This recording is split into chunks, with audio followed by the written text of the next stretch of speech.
Yeah, so welcome everybody. I'm very happy to introduce Dimitris Bertsimas as our speaker today. So I guess you all know him.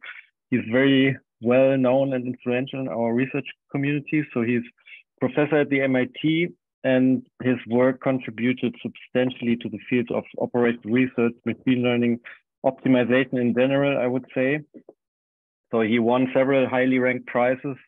Just to mention one, he won the John von Neumann Theory Prize. And additionally, he wrote several books. Recently, he published one book on robust optimization together with Dick and Hertog, which I can highly recommend. And it's maybe interesting for our participants here. Yes, and I'm happy that he's our speaker today. So please, Dimitris, hi, guys. A pleasure to present my old love, robust optimization, to other people who love the same things. This is a work that has an intriguing title, talking about information theory inspired uncertainty sets and its applications. This is joint work with my student Benjamin Bousser, who is near me, and hopefully you will see. You will be interested in what we are doing. So, as a broad, I will motivate. This problem came about from a real application. Those who know me know that I'm quite excited about working in developing theory for real world problems. So it wasn't that one day Benjamin and I, sat in our offices and said, let's develop this uncertainty set. It actually came about because we wanted to solve a problem, and as I will indicate, using classical robust optimization, it wasn't solving as well as we would have liked. So the need for impact in practice necessitated these developments. But after you sort of think about it and develop these things, then you can talk about more abstractly. Then we'll talk about motivating a bit more the theory, and then comparison with the classical robust and DRO. So I would like to introduce to you what started the application. This is the Bone and Joint Institute at Hartford Hospital. Hartford Hospital is the largest hospital in Connecticut, and the Hartford Hospital System is the largest hospital system in the Connecticut area. Connecticut is a state near New York, and the system has about 2,500 beds. The particular hospital has about 800 beds, and this is the orthopedics division. This is a brand new building that it's the most modern building within the Hartford Hospital. They do orthopedic surgeries. This is somewhat relevant in what we're going to do.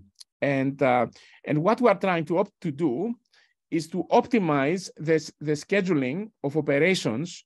These are, for example, arthroscopic surgeries, knee replacements, hand surgeries, and so forth, in such a way that we have the maximum capacity left in the hospital. So let me introduce the notion of census. Census is, this is a period from the 6th of December of last year to the 2nd of January this year. And you observe how many, so after surgery, people clearly, and some of them, of course, go home, but the vast majority of them stay in the hospital for several days. And then at 11:59, just before midnight, you count how many patients are in the hospital, in this orthopedic hospital, that every night. So you observe, for example, that on December 6th, there were 38 patients. On December 7th, there were 49, and so forth. And a relevant question for the capacity of the hospital is, what is the maximum census? The maximum census, in this case 53 for the month, is basically tells you that, and it is, let's say you have duration of surgery 5 days, the determining factor of what is the capacity of the hospital is the actual census, because you cannot, even if you let's say you have capacity 53 and the census is 53, it means that day, let's say this is a Thursday, that Thursday you cannot admit a new patient. You cannot do an operation, extra operation, if you match the capacity. So it's really important to minimize the census of the hospital, to make it as small as possible. That's a very important aspect of hospitals, because this is the easiest way to improve capacity constraints at hospitals without infrastructure. I mean, to build, for example, a new floor in the hospital is hundreds of millions of dollars. It's very expensive. But if you just manage the capacity using smart operation research methods, that's a very attractive way of managing the capacity.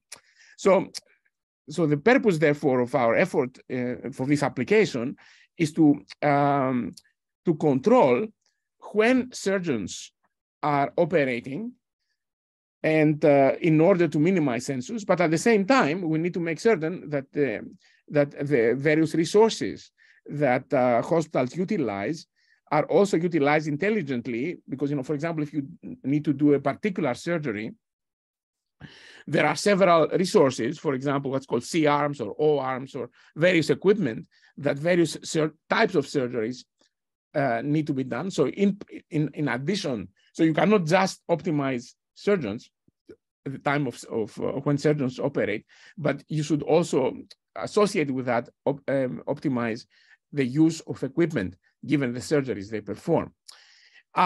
So that's sort of a first approximation of the problem. And these surgeries, orthopedic surgeries, are primarily elective surgeries. I would say 95% of the surgeries are elective. Of course, there are emergency things, but these emergencies do not happen at the orthopedic clinic. They typically happen at the major hospital, so you need to allow some capacity so that if somebody, for example, has an accident and has broken their legs, so one of the surgeons can be deployed in the main hospital, which is nearby, walking distance, and then do the operation. But our objective here is to optimize elective surgeries, which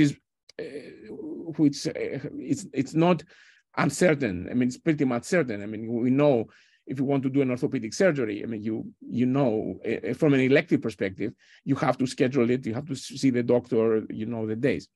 So the key aspect, though, is the following. Doctors have do surgeries of different kinds in specific days of the week. So, for example, Dr. Smith, who is a surgeon that specializes, let's say, on knee replacement and hand surgery, does knee replacements on Tuesdays and then hand surgeries on Thursdays, as an example. The other days, he's involved in other hospitals. So the only times you can really schedule from a political perspective is Tuesdays and Thursdays without creating a political issue. The reason is that if you have a busy surgeon and you say, well, Dr. Smith, you are doing it Thursdays, I want you to do Fridays, he might say, I cannot do it because I have obligations in other hospitals and so forth.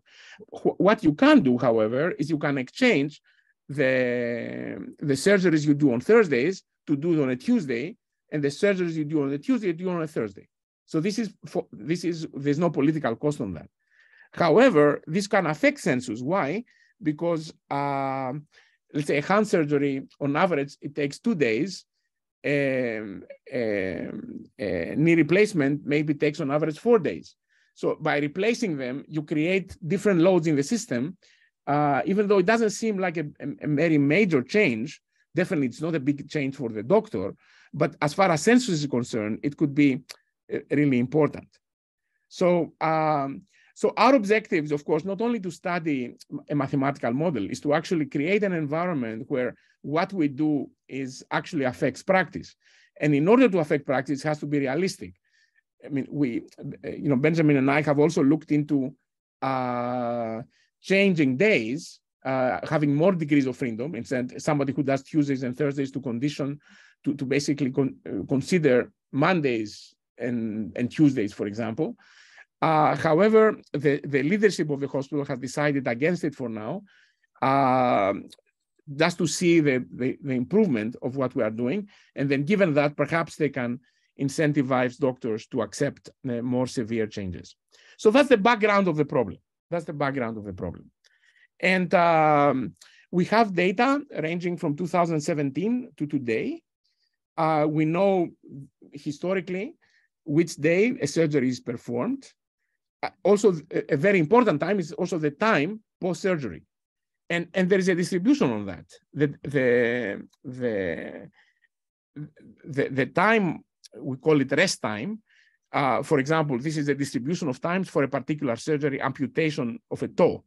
And you observe that the average is maybe of the order of maybe 4 days, 5 days, but there is a long tail as well, right? There's a tail. I mean, there are people who stay because of infections and so forth. They can stay 10 to 20 days. It's not common, but that's the case. So just to, in reality, this data is the real data from this month. This is last 2 months ago. It is the census for that month is 53, right? Which is close to the capacity of the orthopedic clinic. So, primarily, it's, as you see, somewhat periodic, not exactly periodic. It typically happens roughly in the middle of the week. But in reality, the census is 53. And the question is, can we decrease it without a political revolution in our hands, just changing, making simpler changes? So, build a mathematical model for that, which will then try to robustify. So I'm not going to be big on indices and so forth. I just want to make certain that we are all together on what is it that we are trying. So the primitives here are surgeons, types of surgeries, days for the week. These are 7 days here. I mean, surgeries are really done 5 days a week, not Saturday and Sunday, although the leadership is now thinking, because of our work, of considering Saturdays and Sundays. But so J is the index for surgeons, I is types of surgeries, days 5 days, Monday through Friday, and R for resources. Resources are of the various arms or the various machines or robots that they use. And the decision variables is Z, JD, 0 or 1, whether you assign a surgeon, J, to D day, to D, a particular day. Then XIJD, which is the surgeon day combination. You know, whether you do knee replacements, if Dr. Smith, who can do 2 types of surgeries, can do knee replacement on Tuesdays and let's say hand surgeries on Thursdays. These are type of decision. And then you assign also the resources that every surgeon is assigned some resources that they need. Different types of surgeons that do different kinds of surgeries require different resources. So we can build a mathematical model on that. I won't cover the mathematics. It is a very detailed optimization model, but a very important component is how to model census. As I mentioned, there is high variability in terms of the length of stay after a particular surgery. You see an example here where you observe that while the average deterministic perspective is that the average length of stay is 1.2 days for orthopedic total knee replacement. But there are several people who do 2 days. Quite a few do less than that. Some 3, some 4, and then it reduces. So key here is, which is the major aspect of the problem, is there is uncertainty in the length of stay. And this is relevant for census. Why it is relevant? So what is the census for a particular day? The census of a particular day D is you have to sum the XIJD variables. Remember that this is 1 or 0. If a surgery of type I is done by a surgeon of type surgeon day on a particular D prime, but this is happening on that day. Then, in order to find the census on day D, you need to count TI is the length of stay for that type of surgery. for, you start counting the day of the surgery goes D minus TI, and then for the next TI days, you should count. It counts for the census. So, so this is the formula linking the census that we want to optimize as a function of the variables, and you have also the uncertainty TI, which is entering in an unusual way, definitely in a nonlinear one. So this is the census as a function of the uncertainty, as a function of the variables. And what is the problem we're trying to solve is to try to minimize over the decisions of allocating surgeries, resources to days, the variables Z, X, and Q I have defined, the maximum over a horizon of days, the census of D. So this is the problem in question. And you can, of course, linearize this variable to take into account TI. You can say, my objective is to minimize the epigraph formulation, omega over omega is greater than the census. So, you assume at the moment, suppose you take a deterministic perspective, so the model I have just indicated, by assuming TI is non-certain, that is, everybody inherits the average for that type of surgery. So you will say for orthopedic surgery is 1.2 days, no matter what, even though there's variability. So if you actually solve the problem in a deterministic way, you observe that the 53 in a world that the world is indeed, it's not reality. This is a deterministic world, then it becomes 36, a very significant improvement. However, it is not valid, it is not correct, because if you expose to the truth, so we provide the solution, solving a deterministic problem, but then you expose the solution for this month to the true, Benjamin as a patient had 3 days, and we assumed 1.2. I as a patient had 0.8 days, and so forth. If you expose the solution to the actual reality, then it becomes 49, better than 53, but the benefit is not as significant. So optimization, deterministic optimization helps, but helps less than expected, significantly less than expected. So, and the reason for that is because of the uncertainty of the, okay? Let me pause for any questions at this moment. Is the motivation clear of what I'm trying and where I'm going? Are there any questions? You can just unmute.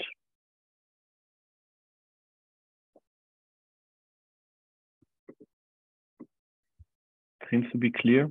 Okay. I hope not. The alternative would be not so clear that nobody even dares. So hopefully that's not the case. All right. So now we've seen while deterministic optimization is not a failure, it does improve things. It is not, you have a significant discrepancy for a spectacular 36 to a less spectacular 49. Okay, for that month. And this is also true for. Dimitri, can I ask a question? Of course. Yeah, hi. Just want to check whether when you solve the deterministic model, what's the planning horizon? Do you solve it for a week? And because patients' schedule, right, will be orthopedic, probably, I'm not sure what's the duration of the schedule. So there's some, when you implement it, you probably implement in the rolling horizon. Yeah, we optimize, Melvin, we optimize over a month. In other words, I see. Our horizon is on them because there is periodicity. Perhaps some doctors on the first week, they work Mondays and Tuesdays. The second week, they work Thursdays and Fridays. There's some periodicity in their lives. So we adjust the solution relative to the periodicity of the real world application. I see. Thank you. All right. Of course. Okay. So now, well, what do we know? All of us love, myself included, regular robust optimization. So here's our first effort. Our first effort is to say, let's we know TI is uncertain. TI is the length of stay for a particular surgery. We know its average, TI bar. We also know its standard deviation. So a reasonable, in a way, budgeted uncertainty set is to say, if you sum over all types of surgeries, the fluctuation TI minus the average over the standard deviation is less than the parameter gamma 1 that you can select. And then each one of them is less than gamma 2 times the standard deviation. So therefore, you can now, against this uncertainty set, TI is uncertain. The way to make it a regular robust optimization, you say you can express the census using binary variables, theta ik, if patient I stays k days above the expected rest time. We say TI is the average, TI bar, which is known, plus the fluctuation. Theta ik is uncertain. So then you can express TI minus TI bar over sigma I as a function of the thetas to make the long story short. A classical model of robust optimization is to say that the uncertainty is over all thetas. Thetas is the excess over the average for patient I day k, linear constraints, binaries, so this captures the uncertainty set. But with theta's binary, the way we have implemented it for tractability purposes is to consider like a probabilistic interpretation of theta. You observe even the average is 1.2 days. So we say 20% would be 1 day. And so we interpret theta case as fractional. We do computations with both, so this is a classical polyhedral uncertainty set of the variety we know how to solve. So we basically solve the integer optimization problem subject to the theta i's now, because now the TI's do not exist, the theta i's exist. So we can optimize over that. And then we expose the robust solution to which one would expect it will do better. We expose the solution to the reality of this month. And unfortunately, we also have 49. In other words, the robust, even though our best efforts and so forth, it did not improve. It is still better than the 53, but relative to the deterministic, it did not improve. So, well, maybe we didn't try the right uncertainty set of the classical. We tried some others. We have not found that this idea, the classical robustness that takes into account, let's say, the moments, first moment, second moment, was helpful. So, well, faced with this reality, I mean, notice that in a practical world, from 53 to 49, roughly a 10%, 8% improvement is nothing to laugh about. It's still valuable. But, for those, but it was surprising to me anyway, that study robust optimization for some time, that all this effort, the machinery we have and so forth, wasn't as helpful. So now let's try to, this will give us an opportunity to discuss some of the shortcomings of the classical uncertainty set. So if you think about it, from the uncertainty sets, let's say you have an uncertainty set over Z, Z here is the same as A, for example, where you subtract the average, you divide the standard deviation, and two-moment theory, let's say the p-norm of that could be 1 or 2 or infinity, is less than number. That's a classical uncertainty set. But we have much more information, which we don't use into account.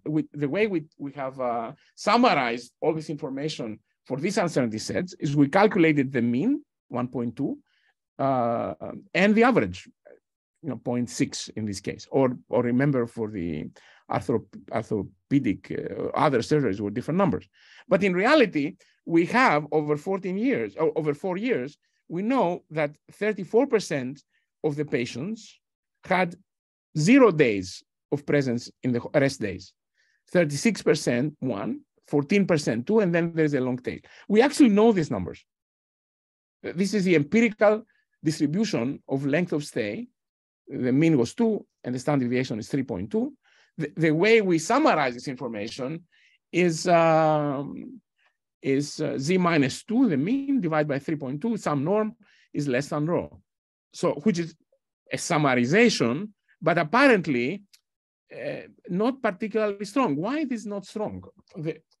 In my view, the uncertainty sets, we are optimizing against a worst case adversary who does not get much credit because it only optimizes against the worst case for things that are below the mean.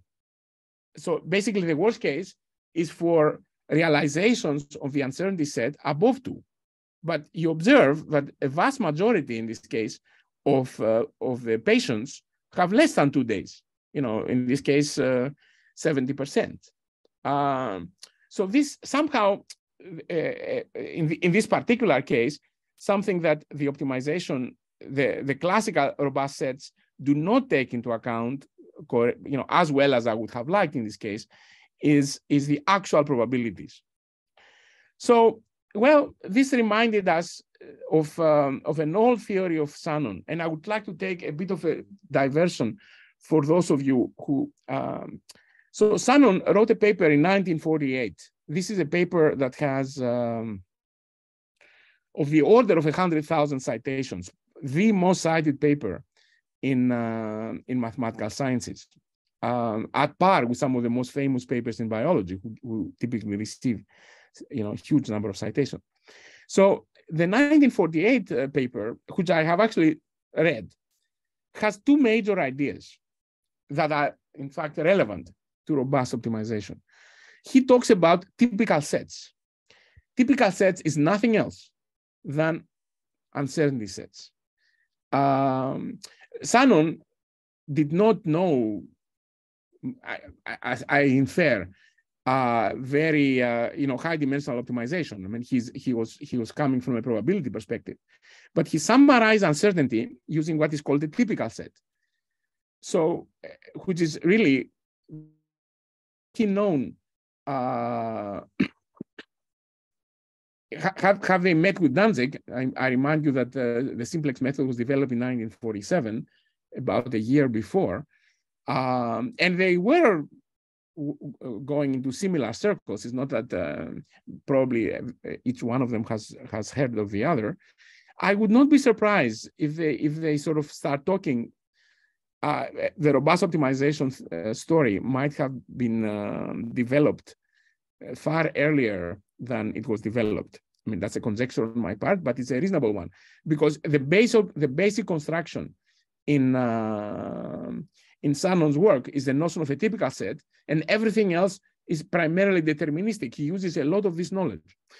Interesting enough, if you look at the books that were later written,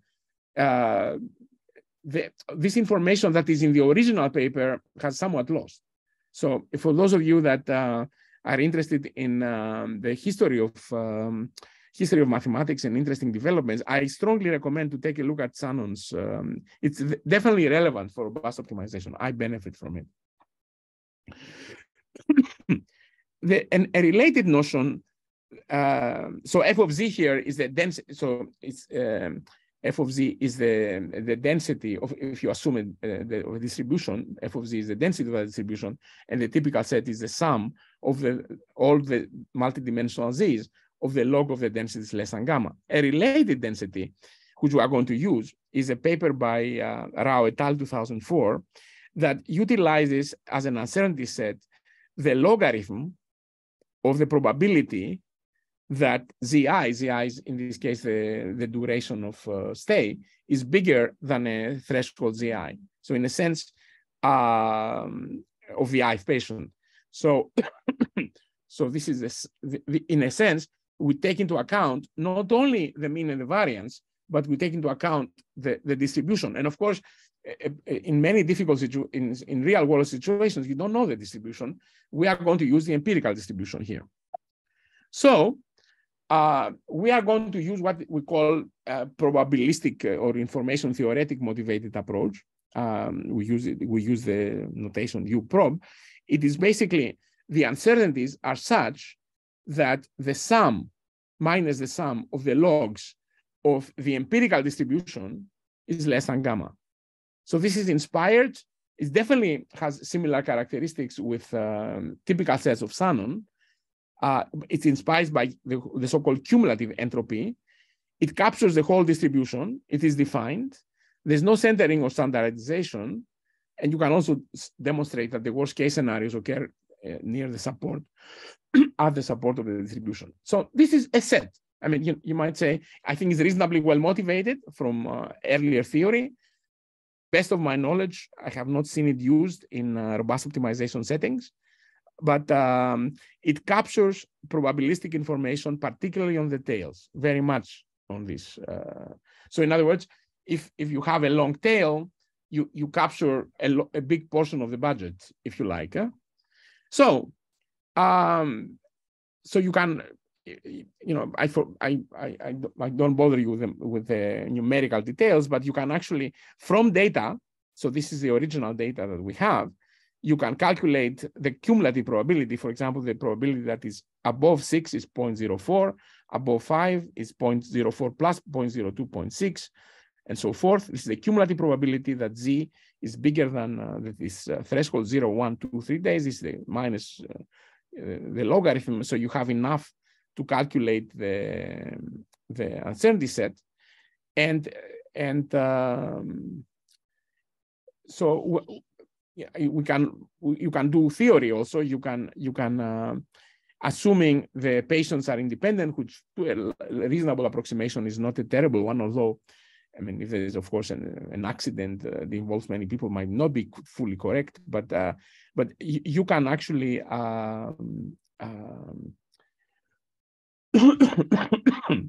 in a sense, what you are saying is that the joint probability of the durations bigger than a vector Zi is greater than e to the minus gamma. So you defend against all uncertainties that have a probability of at least e to the minus gamma to occur. So what we are interested in, and then we can calculate mathematically, we can find upper bounds, as if you assume this uncertainty set, you can find upper bounds on the probability of violation. The most relevant for us is actually the excess. So this is, you solve, let's say, X, you find a solution. Remember, we had the constraint alpha X less than B for all A in U. If we now consider the uncertainty to be the probabilistic uncertainty I indicate that takes into account the probability of occurrence, you can actually demonstrate that if you find an X star that satisfies robustly this constraint for that uncertainty set that takes into account probabilities, you can actually find an upper bound on the excess violation, which is given by this formula. So, which is interesting for theoretical purposes. I mean, our current, we are in the middle of investigating other implications of all this.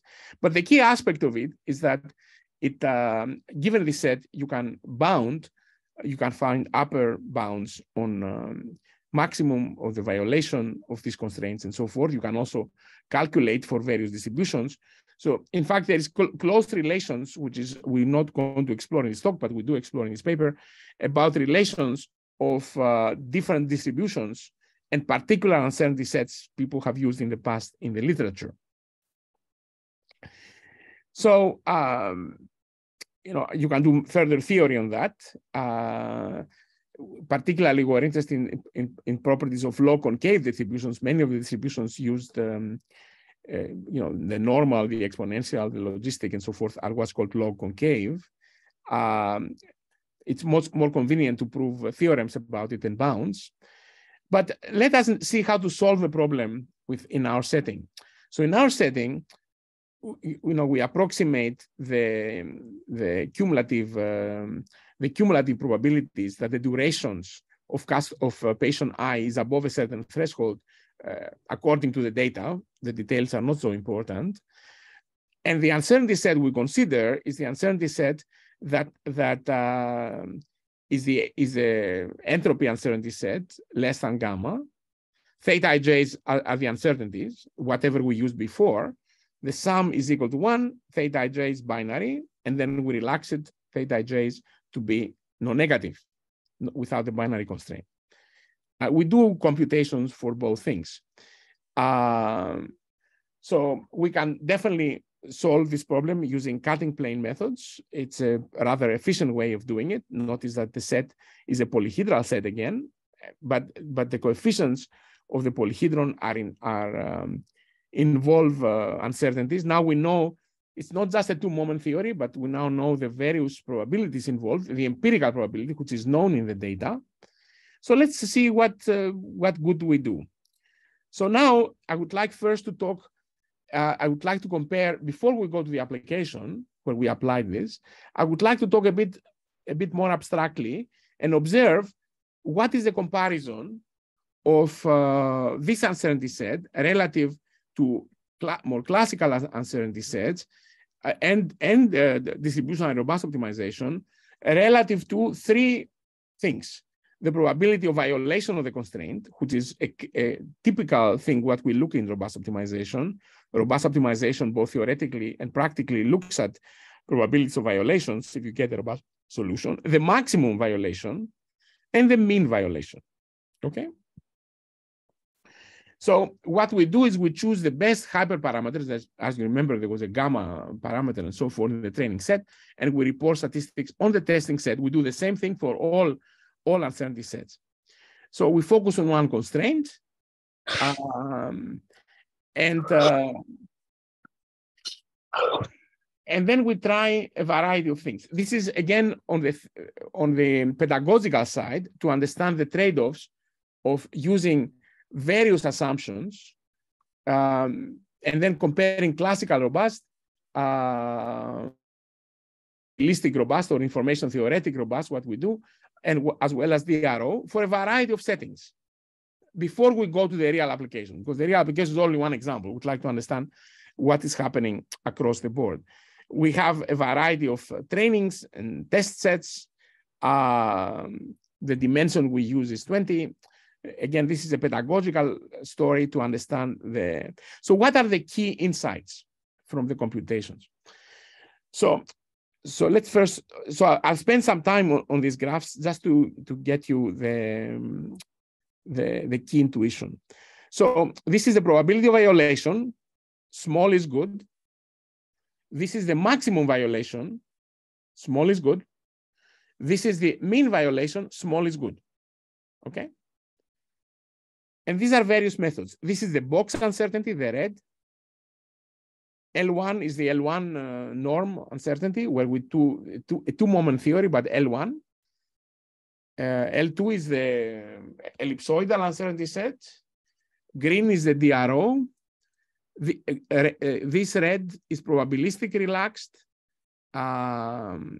This is the binary probabilistic. So basically what I said, but with imposing binary things. And optimal is the deterministic optimal solution, okay? So let's observe that as far as percentage violation is concerned, DRO is quite strong. And I would say the L2 is pretty good, all right? So in other words, as B changes, B is the right-hand side, you observe that the classical things we are doing, and this should not be surprising because they are developed for this type of applications. L2 classical robust DRO hold their own nicely. The probabilistic business is not as strong in terms of percentage of violation. So you might say, good, this is classical theory stands well to this type of competition. But the story is different for maximum violation and mean violation, which is relevant for our problem. Because for max violation, this is how much you violate the constraint. The probabilistic robust binary is very similar to the relaxed, is the best. Perhaps at extreme values, there is a bit of competition, but in high values, up to 94% or so of so the back. Yes. Can I ask a question? I understand you do some hyperparameter tuning when you tune, which one do you tune it for? Is it violation, average violation, or what other violation? You mean the tuning? Because So, the performance really depends on how you do the tuning. I'll let Benjamin, who has done the computation, respond to that. So we're solving a problem which Dimitris showed in the previous slides. I'm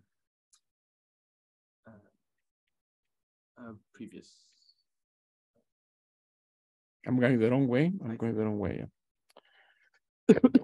So basically what we're trying to look at is we're trying to study this constraint. But if we just study this constraint, like we need to choose hyperparameters, and it wouldn't be good to graph all these different statistics of probability of violation, maximum violation, and mean violation as a function of like gamma, or like our hyperparameter of the set. So what we decided to do was to graph it to the right-hand side of the constraint right here, so B. And to do that, we optimize on B to like find the like closest threshold you can find, because you have like basically you have to. Oh. But I think what Melvin asks, you know, we have three objectives here: violation, probability of violation, maximum violation, or mean violation. So we have some parameters. So my recollection is that for every one of these graphs, we in the training set, we optimize the parameters for that purpose. So in other words, we have three trainings, if you like, for three objectives, Melvin. It's not like we train for one and we just, by the way, look for the other. We optimize for three different, for the three different objectives, we find the best parameter for every model. I think it's a fair comparison. Okay, yeah, it makes sense. Yeah, so but this has to be done for the rest of the methods. All of the methods. That's right. We do for all of the methods. Okay. Yeah, all of the methods are optimized. We select the parameters appropriately. So, and what we observe, I mean, again, this will not be too surprising. I mean, you know, I have to admit, after the fact, it's not too surprising. When I saw it, I was surprised. So that, especially on mean and maximum violation, these new approaches that take into account these probabilities, if you like, are stronger than the classical robust NDRO for the majority of the range. On percentage of violation, the classical approaches, which are designed for this purpose, are and I would say in many situations we do care about percentage of violation. We care, but in this particular situation where we do at maximum census, maximum violations is quite relevant, as you will see from the numerics. The same is true for various. This is not an isolated conclusion. This was a conclusion for the uniform. We try for the Poisson and several others. Dimitris, there's another question in the chat. Maybe it's good to do it now.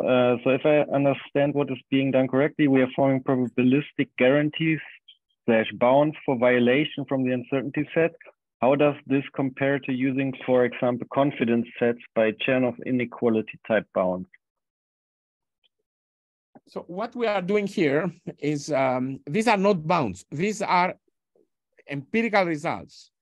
We basically train, we find what is the best parameter gamma that optimizes, let's say, the percentage of violation, and then we report in the test set what is that we find. We do the same thing. We find the gamma that is best for maximum violation to optimize to minimize the maximum violation.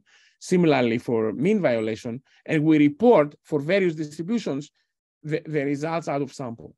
This is not using bounds. This is using a posteriori, how should I say, empirical data to improve. We also have results with bounds and so forth, but there's so much going on here that we decided not to put it. So this is in a way a reasonable depiction of reality. You know, we utilized in reality what people do. We have some uncertainty sets. We pick parameters so that they have good results out of sample. That's exactly what we are trying to say. And what the key element of what I'm saying is that while classical robustness and with uncertainty sets of the polyhedral and ellipsoidal variety are very strong in minimizing violation, the percentage of violation. The maximum violation and the mean violation, they are not particularly good at. That's the key message I would like to mention. Dimitris, what DRO did you use here? What DRO did you use? Benjamin? The difference between both distributions, so P minus Q, the one norm. The one norm between the probability. Okay, not KL divergence or some, No. okay. Thank you. So this is something that, you know, the key message for the audience today might be not the particular sets we utilize, but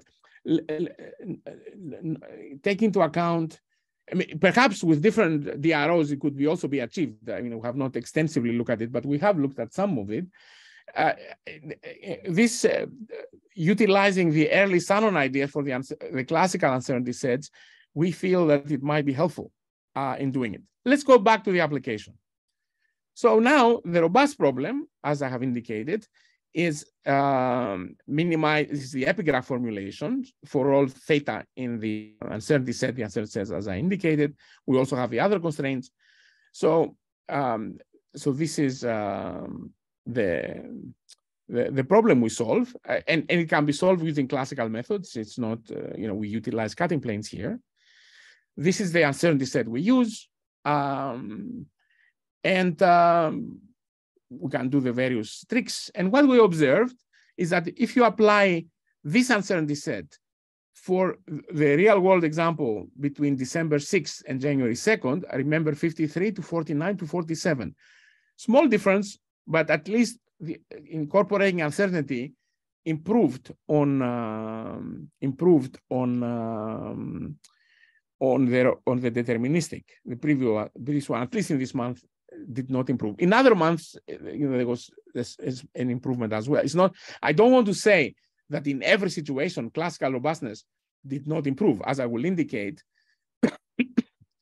Then we did a real world comparison in which we find the schedules using this new method, and then we observe the benefit or the worsening relative to both elective surgeries and overall surgeries. For example, you observe, this is a period from January 2021. This was also, you know, a year after COVID or so to 2022, this different environments, because in April we have much more surgeries than during this period.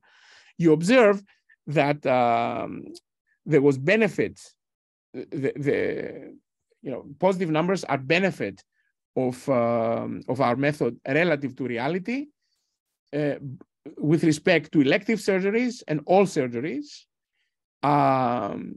You observe that sometimes our method is actually worse because other surgeries are not in the model.